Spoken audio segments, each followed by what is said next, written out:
வள்ளல் பிரான் அருளிய கந்தகோட்ட மணிமாலையை பற்றி பார்ப்போம். வள்ளலாரை படிப்பித்து ஆளாக்கும்படியாக அவரது பெற்றோர்கள் அண்ணன் சபாபதியிடம் சென்னைக்கு அனுப்ப, அவரை பிராட்வேயில் வாழ்ந்த பச்சையப்ப முதலியாரிடம் தமிழ் இலக்கணம் கற்க சேர்க்கப்பட்டார். அப்பொழுது அவருக்கு வயது 9. இடைவெளியிலே அடிக்கடி அவர் காணாமல் போய்விடுவார். நண்பர்கள் அவரை தேடி கொள்வது வழக்கம். இந்த செயல் பற்றி அவரது அண்ணன் சபாபதிக்கு செய்தி கொள்ளப்பட்டது. ஒரு நாள் அண்ணன் மறைவிலே இருந்து தம்பியை கண்காணித்தார். இடைவெளியிலே ராமலிங்கம் விடுவிடு என்று பூங்கா பகுதியிலே உள்ள கந்தர்கோட்டத்துக்குள் செல்வார். 300 வருடங்கள் பழமைமிக்க முருகன் ஸ்தலம் கந்தகோட்டம். கோயிலுக்குள் சென்று நேரே முருகன் முன் தூண் ஓரம் நிற்பதும் வாயால் ஏதோ முணுமுணுப்பதுமாக இருக்கிறார். பின் வந்து விடுகிறார். அன்று மாலை ராமலிங்கத்துக்கு அடியோ அடி. மறுநாளும் இதே போல கந்தகோட்டம் போய்விட்டார். இப்பொழுது பச்சையப்ப முதலியாரே அவர் பின் சென்று கவனிக்க, யாரோ அபிஷேக கட்டளைக்கு தந்திருக்கும் வேளையிலே அர்ச்சகர் யாராவது பாடுங்களேன் என்று மூலஸ்தானத்தில் இருந்து குரல் எழுப்ப, 9 வயது ராமலிங்கம் அப்பொழுது ஆசுகவியாய் தமிழ் தெய்வத்தின் கருணையால் வாய் மலர்ந்ததுதான் கந்தகோட்ட தெய்வமணி மாலையின் முதல் மணி திருவோங்கு என தொடங்குகிறது.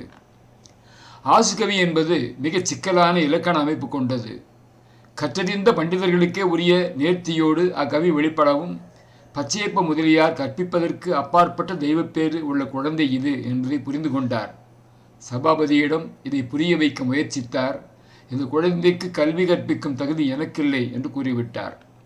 இதன் தாற்பயம் என்னவென்று புரியாமல் தன் கை மீறிய தம்பியை பற்றி கவலைப்படுவதால் பலனில்லை என்பதற்காக ஒரு முடிவெடுத்து எக்கேடும் கெட்டுப்போ என்கின்ற அளவிலே வள்ளலாரை கண்டுகொள்ளாமல் இருக்க தொடங்கிவிட்டார். பள்ளியும் போகாமல் காலையில் வெளியே போவதும் இரவு வந்து தூங்குவதுமாக வள்ளலார் எப்பொழுது வருவார் என தெரியாமல் அவரை உண்பிப்பது பற்றியும் கடந்த நிலை உருவாக்கிவிட்டது. மின்ட் என சொல்லப்படும் தங்கசாலை பகுதியிலே வள்ளலார் அண்ணன் வாழ்ந்த ஒதுக்குப்புறமான வீடு.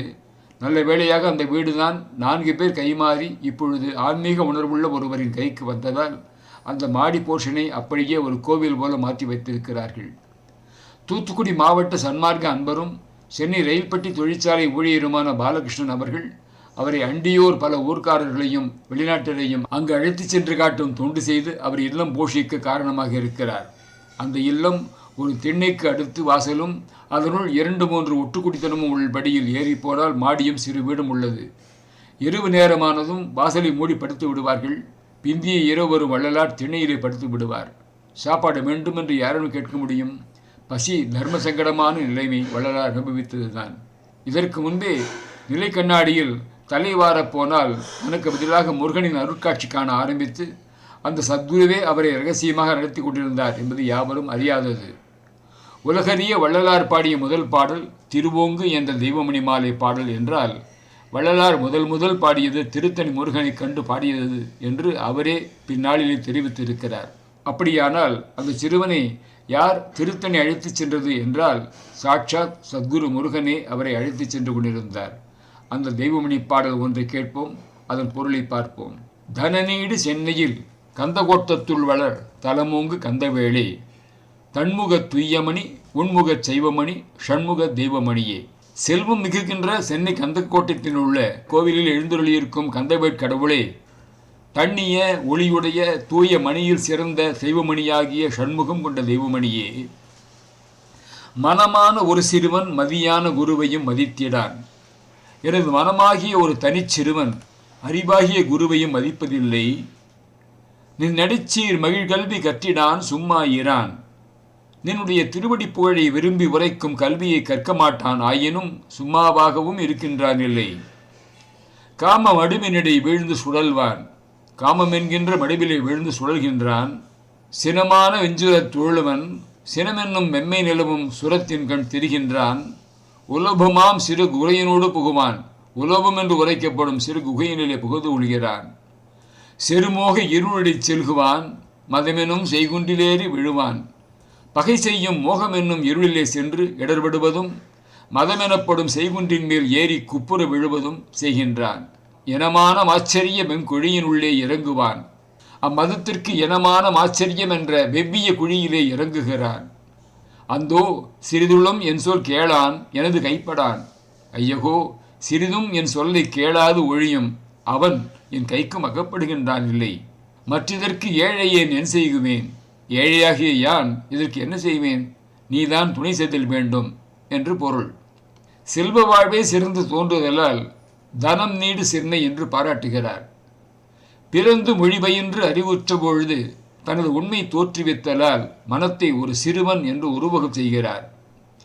அறிவு வழி அடங்கி நில்லாமையால் மதியான குருவையும் மதித்திடான் என்றும், அந்த குரு முதல்வன் கற்பிப்பது இறைவன் திருவடி பரவும் மெய்ப்பொருள் கல்வி என்பதற்கு நின் அடிச்சீர் மகிழ் கல்வி எனவும், அதனை கல்லாது ஒழிவது பற்றி கற்றினான் எனவும் கூறுகிறார்.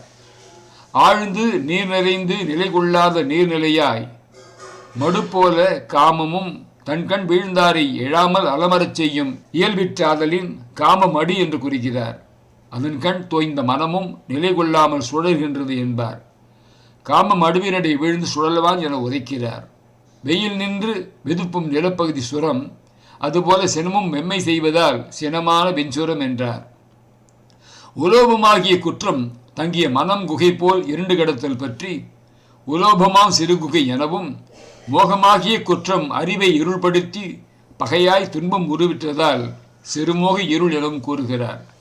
இயற்கையாய் இன்றி மெய்வலி பொருளுடைமை காரணமாக தோன்றுதலால் மதமெனும் செய்குன்று என்றும், மாச்சரியம் என்னும் பகைமை குற்றம் தீக்குழி போல் விழுந்தாரை எரித்தழிக்கும் இயல்பிற்றாதலால் மாச்சரிய வெங்குழி என்றும் உருவகிக்கிறார்.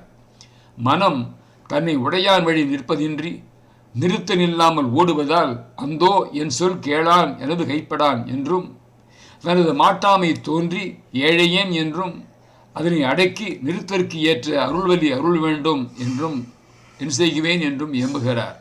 இதனால் மனம் காமம் முதலிய குற்றநெறிகளிலே இயலும் திறம் கூறி அதனை அடக்கி நிறுத்தற்கு ஏற்ற அருள் புரிக என்று வேண்டிக் கொள்கிறார். முருகா சரணம். வள்ளல் பெருமான் திருவடிகள் போற்றி போற்றி.